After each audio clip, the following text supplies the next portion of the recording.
নমস্কাৰ মই যোৱা 2010 চনৰ পৰাই জাতীয় সংগঠনৰ সৈতে জড়িত আছিলোঁ আপোনালোকে নিশ্চয় জ্ঞাত তো তেনে ক্ষেত্ৰত আহি আজি এই পৰ্যায় পালোঁ তো বৰ্তমান সময়ত মই নাগৰিজুলি সমষ্টিৰ বিভিন্ন বুদ্ধিজীৱী ষ্টুডেণ্ট ৰিটায়াৰ্ড টিচাৰ গাঁওবুঢ়া সাধাৰণ জনতা তেনে ধৰণৰ মানুহৰ লগত মই ইতিমধ্যে বহুত সভা সমিতি মত বিনিময় মই কৰিছোঁ তো তেনে ক্ষেত্ৰত আজিৰ ডেটত মই আজিৰ তাৰিখত মই এটা বস্তুৱে অনুভৱ কৰিছোঁ যে বৰ্তমান সময়ত যিটো দ্ৰুত গতিত আমাৰ অসমৰ উন্নয়ন হৈ আছে তেনে ক্ষেত্ৰত চাবলৈ গ'লে নাগৰিজুলি সমষ্টিটো বহুত পিছ পৰি আছে মই নাগৰিজুলি সমষ্টিটো একেবাৰে উন্নয়ন হোৱা নাই বুলি ক'ব বিচৰা নাই আৰু বহুতো হ'বলগীয়া আছে তো সেইবিলাক আজিৰ ডেটত হোৱা নাই তো মই ভাবোঁ যেতিয়া মই বুদ্ধিজীৱী মহলৰ লগত মত বিনিময় কৰোঁ তেতিয়া মই কিছু কথা জানিবলৈ পাওঁ যেনেকৈ মই ইতিমধ্যে কেইজনমান ষ্টুডেণ্টক লগ পাইছিলোঁ মত বিনিময় কৰি থকা সময়ত তো তেখেতসকলে মোক ডিগ্ৰী কলেজৰ বিষয়খিনি অৱগত কৰিলে হয় তেতিয়া মই চালোঁ নিশ্চয় আজিৰ ডেটত নাগৰিজুলি সমষ্টিত ডিগ্ৰী কলেজ অত্যন্ত প্ৰয়োজন আৰু নাগৰিজুলি সমষ্টিত আৰু কিছু সংখ্যক মানুহৰ লগত মই মত বিনিময় কৰি পাওঁ যে SBI state bank of India Nagrijuli সমষ্টিত নাই সেইটোও গুৰুত্ব দিব লাগে সেইটো বিষয়টোও গুৰুত্ব দিবলগীয়া আছে আৰু আপোনাৰ এগ্ৰিকালচাৰ ছাইডটো চাব যিসকল কৃষক আছে তেওঁলোকে উপযুক্ত সুবিধা বৰ্তমান সময়ত পোৱা নাই তো মই ভাবোঁ এগ্ৰিকালচাৰ ছাইডটো এগ্ৰিকালচাৰ ৰিচাৰ্চ চেণ্টাৰ হওক বা এগ্ৰিকালচাৰ ছাইডেদি মানে কৃষকসকলক আমি কি ধৰণে মানে সুবিধা দিব পাৰি সেই বিষয়বস্তু বিস্তৰ ওপৰত আমি গুৰুত্ব দিবলগীয়া আছে আৰু আপুনি স্পেচিয়েলি আৰু এটা বস্তু চাব বৰ্তমান সময়ত হাতী মানুহৰ সংঘাতটো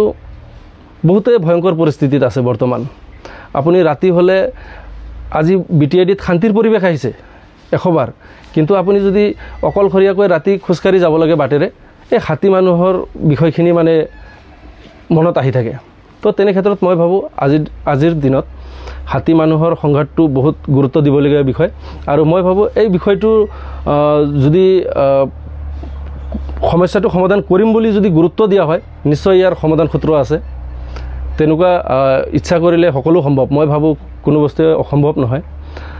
তো সামগ্ৰিকভাৱে স্পৰ্টছৰ ক্ষেত্ৰতো বহুত কৰিবলগীয়া আছে আমাৰ কাউলি অঞ্চলত এখন ষ্টেডিয়ামৰ দৰকাৰ আছে বৃহত্তৰ কাউলি অঞ্চলত এখন ষ্টেডিয়াম নাই যিসকল ছাত্ৰ ছাত্ৰীয়ে আজি স্পৰ্টছৰ লগত জড়িত বহুত ভাল ল'ৰা আছে য'ত আজি আপুনি আৰ্মিত বা CRPFত তেনেধৰণৰ জব কৰিবৰ কাৰণে বহুত ধৰণৰ ল'ৰা ওলাই আহিছে যিসকলে উপযুক্ত ট্ৰেইনিঙৰ ব্যৱস্থা পোৱা নাই মই ভাবোঁ আজি আমাৰ গভৰ্ণমেণ্টৰ নিৰীক্ষণত থাকি ফেলেও তেনেকুৱা এটা ট্ৰেইনিং চেণ্টাৰ যুৱক যুৱতীসকলৰ কাৰণে তো সামগ্ৰিকভাৱে তেনেকুৱা বহুত ধৰণৰ সমস্যা আছে সেই সমস্যাসমূহ সন্মুখত লৈ মই ইতিমধ্যে আগবাঢ়ি আহিছোঁ আপুনি দলৰ পৰা টিকেট ল'ব না নিৰ্দলীয়ভাৱে হয় চাওক আপুনি ধুনীয়া কথা কৈছে আজি দলৰ পৰা আৰু নিৰ্দলীয় বিষয়টো এটা ভাল প্ৰশ্ন কৰিছে আপুনি চাওক দলৰ নামত নাগৰিজুলি সমষ্টিত আমি 23,000 বেংগলী ভোটাৰ আছোঁ তিনিটা ভাগত বিভক্ত হৈ আছোঁ তো মই ভাবোঁ আমি যেতিয়া একত্ৰিতভাৱে যদি আগবাঢ়ি আহোঁ তেতিয়া প্ৰথম পৰ্যায়ত আমাৰ কোনো দলৰ কথাটো আহি নপৰে আমি একত্ৰিত হ'লে আমি এনে এজন কেণ্ডিডেট ওলাই আহিব পাৰি তো মই সেই বিষয়টোৰ ওপৰত তেনেকুৱা গুৰুত্ব দিয়া নাই দলৰ টিকেটটো সেইটো অপশ্যনত আছে থাকিব